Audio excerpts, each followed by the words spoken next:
દિવાળીના ફટાકડા વાતાવરણ ગરમ કરે તે પહેલા જ ગુજરાતના રાજકારણમાં ગરમાવો આવ્યો છે। છેલ્લા ઘણા સમયથી દરરોજ એક સમાચાર તો હોય જ જે મંત્રીમંડળના વિસ્તરણના હોય, પણ વિસ્તરણ થતું જ નથી। અને હવે જ્યારે અચાનક હાઈકમાન્ડનું તેડું આવતા જ મુખ્યમંત્રી ભૂપેન્દ્ર પટેલ, નવનિયુક્ત પ્રદેશ ભાજપ પ્રમુખ જગદીશ પંચાલ અને મહામંત્રી રત્નાકર તાત્કાલિક દિલ્હી પહોંચ્યા અને હવે મંત્રીમંડળના વિસ્તરણની ચર્ચાએ વેગ પકડ્યો। ત્યારે મંત્રીમંડળમાં જૂના જોગીઓને પાછું સ્થાન મળવું શક્ય નથી। સૂત્રો પાસેથી મળતી માહિતી મુજબ નાણામંત્રી કનુભાઈ દેસાઈ, કૃષિ મંત્રી રાઘવજી પટેલ, ઉદ્યોગ મંત્રી બળવંતસિંહ રાજપૂત, શિક્ષણ મંત્રી કુબેર ડિંડોર સહિતના મંત્રીઓની હકાલપટ્ટી થઈ શકે છે। પરસોત્તમ સોલંકી, બચુ ખાબડ, મુકેશ પટેલ, ભીખુસિંહ પરમાર તથા કુંવરજી હળપતિનું નામ પણ ચર્ચામાં છે। ત્યારે નવા ચહેરાને પણ સ્થાન મળી શકે છે। જયેશ રાદડિયા, શંકર ચૌધરી, કૌશિક વેકરિયા, રીવાબા જાડેજાને મંત્રી પદ મળે એવી શક્યતાઓ પણ હવે જોવાઈ રહી છે। મંત્રીમંડળના વિસ્તરણની ચર્ચાઓ હવે ફરીથી વેગ પકડ્યો છે। ત્યારે હવે ગમે ત્યારે મંત્રીમંડળના વિસ્તરણના સમાચાર સામે આવતા હશે અને વિસ્તરણમાં અનેક મંત્રીઓના પત્તા કપાવવાની પણ ચર્ચાઓ હવે તેજ બની છે। સૌરાષ્ટ્રના દિગ્ગજ નેતા જયેશ રાદડિયાનું નામ પણ ચર્ચાઓમાં જોવા મળી રહ્યું છે અને હવે જૂના જોગીઓને મંત્રીમંડળમાં સ્થાન ન મળે તેવી પણ હવે શક્યતા જોવા મળી રહી છે। જ્યારે મંત્રીમંડળમાં હવે નવા ચહેરાઓને સ્થાન મળે તેવું પણ હવે શક્ય છે। આપણી સાથે પોલિટિકલ એનાલિસ્ટ પાર્થ ઠક્કર જોડાઈ ગયા છે। પાર્થભાઈ, કોનું પત્તું કપાશે અને કોની લોટરી લાગશે? નમસ્કાર મંતવ્ય ન્યૂઝના મિત્રોને ખૂબ નમસ્કાર। આપણે જોઈ રહ્યા છીએ તે પ્રમાણે 2 દિવસથી જે વાતાવરણમાં ગરમાવો આવ્યો છે મંત્રીમંડળને લઈને, મુખ્યમંત્રી તેમજ ભાજપ પ્રમુખ પણ દિલ્હીના આટા મારીને પ્રધાનમંત્રીશ્રીને મળીને આ અંગે ઘણી ચર્ચા, ગહન ચર્ચા, મેરેથોન ચર્ચા થઈ હોય એવું લાગી રહ્યું છે। અને જ્યારે મંત્રીમંડળ હવેની વિસ્તરણની ઘડીઓ દિવાળી પહેલા શુભ સંકેતો આપી રહી છે, ત્યારે હાલમાં જે આપણે જાણીએ છીએ તે પ્રમાણે બચુભાઈ ખાબડનું નામ તો લેવામાં કોઈ જ કે ભાઈ જે ખૂબ ચર્ચિત નામ છે જેને પડતા મૂકવામાં જરૂર આવશે। આ ઉપરાંત ખાસ કરીને જે પરસોત્તમભાઈ સોલંકી જે પોતાની નાદુરસ્ત તબિયતના લીધે પણ કદાચ તેમને પડતા મૂકવામાં આવે। આ ઉપરાંત ભીખુસિંહજી, મુકેશ પટેલ, કુંવરજી હળપતિ, મુળુભાઈ, ડોક્ટર કુબેરભાઈ, રાઘવજીભાઈ અને ભાનુબેન સહિતના ચહેરાઓને પણ પડતા મૂકવામાં આવે તો નવાઈ નહીં। જ્યારે લોટરી લાગવાની વાત છે ત્યારે ખાસ કરીને આપણે 2 ચહેરાઓ તો ખાસ પહેલી નજરે જોવામાં આવે છે કે જેમને કોંગ્રેસમાંથી ભાજપમાં લાવવામાં આવેલા છે, તેવા પોરબંદરના ધારાસભ્ય અર્જુનભાઈ મોઢવાડિયા, જેઓ પણ ઘણા સમયથી મંત્રીમંડળમાં આવા સ્થાન ગણી રહ્યા છે। આ ઉપરાંત વિજાપુર ધારાસભ્ય સીજે ચાવડા અને શંકર ચૌધરીનું નામ પણ મોખરે છે। આ ઉપરાંત જેમને લીલી શાહીથી સહી કરવા માટે અવારનવાર કહેતા આવ્યા છે તેવા ગાંધીનગર દક્ષિણના ધારાસભ્ય પણ અલ્પેશ ઠાકોર બહુમતી માટે થઈને જો સમાવેશ કરવામાં આવે તો નવાઈ નહીં। 14 ધારાસભ્યો, મહિલા ધારાસભ્યો પણ જ્યારે આ વિધાનસભામાં ચૂંટાયા છે ત્યારે તેમાંથી પણ ઘણા ચહેરાઓને પ્રતિનિધિત્વ આપવામાં આવશે તેવું મનાય છે।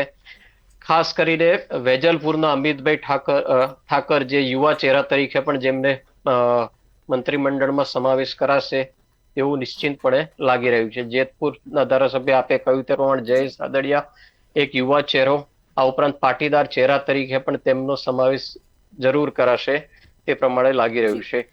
રીવાબા પાર્થભાઈ, શું જૂના જોગીઓ પાછા આવશે? જૂના જોગીઓ અને નવા જોગીઓનું એક મિશ્રણ, કારણ કે જે જૂના જોગીઓ છે અને જે પ્રકારે સૂત્રોના હવાલે જાણવામાં આવી રહ્યું છે કે જેમને આગામી વિધાનસભામાં ટિકિટ હવે નથી આપવાની તેવા ધારાસભ્યોને પણ મંત્રીમંડળ પદ આપીને ખુશ કરવામાં આવે। આ ઉપરાંત યુવાનોનો પણ સમાવેશ કરીને એક બેલેન્સ રાખવાનો પણ પ્રયત્ન કરવામાં આવશે। આ ઉપરાંત આપણે જોયું છે કે ભાઈ આટલા મોટા ધારાસભ્યો જ્યારે આટલી મોટી સંખ્યામાં ચૂંટાયા હોય ત્યારે એમાંથી મંત્રીમંડળ પદ ચૂંટવું ખૂબ જ અઘરું પડતું હોય છે। તેવા સંજોગોમાં જ્ઞાતિના સમીકરણને ધ્યાનમાં રાખીને પણ આ બેલેન્સ કરવામાં પ્રયત્ન કરવામાં આવશે।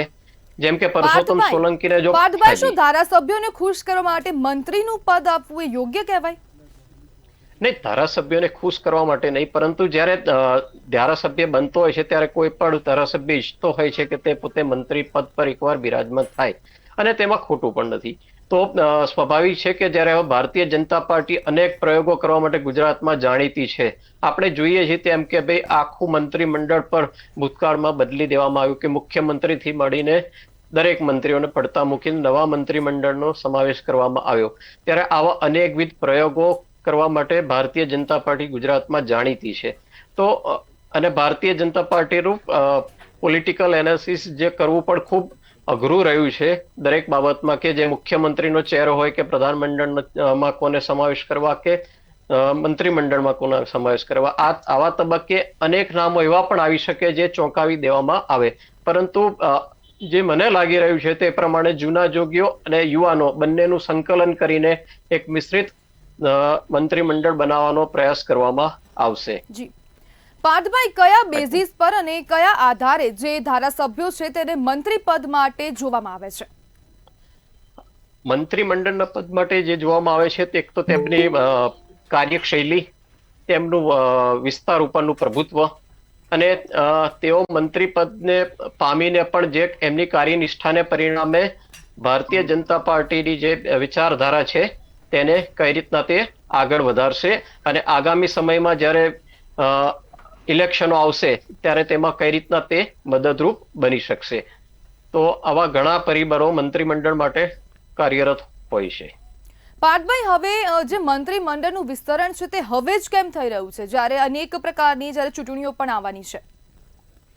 નહીં, આ સ્વાભાવિક આ બાબતની ચર્ચા ઘણા સમયથી ચાલતી હતી અને આપણે જોઈએ છીએ તે પ્રમાણે ભારતીય જનતા પાર્ટીના ગુજરાત પ્રદેશ પ્રમુખની નિમણૂક પણ ઘણા સમયથી થયેલ નથી. હવે જ્યારે ભારતીય જનતા પાર્ટીના પ્રદેશ પ્રમુખની નિમણૂક થઈ છે અને જ્યારે એક તરફ એની બોડીનું પણ બનાવવામાં આવશે ત્યારે સમાંતર મંત્રીમંડળ માટે આ પ્રકારની તજવીજ હાથ ધરવામાં આવી છે. કારણ કે આગામી ઇલેક્શન, આ ઉપરાંત કે ઘણા મંત્રીઓને આમાંથી પડતા મૂકવા એમના કાર્ડના પ્રમાણે કાર્યની પદ્ધતિના કારણે પડતા મૂકવા જરૂરી હતા.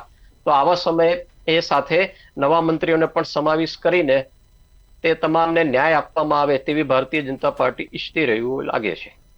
જી બિલકુલ પાર્થભાઈ, જોડવા બદલ આપનો આભાર.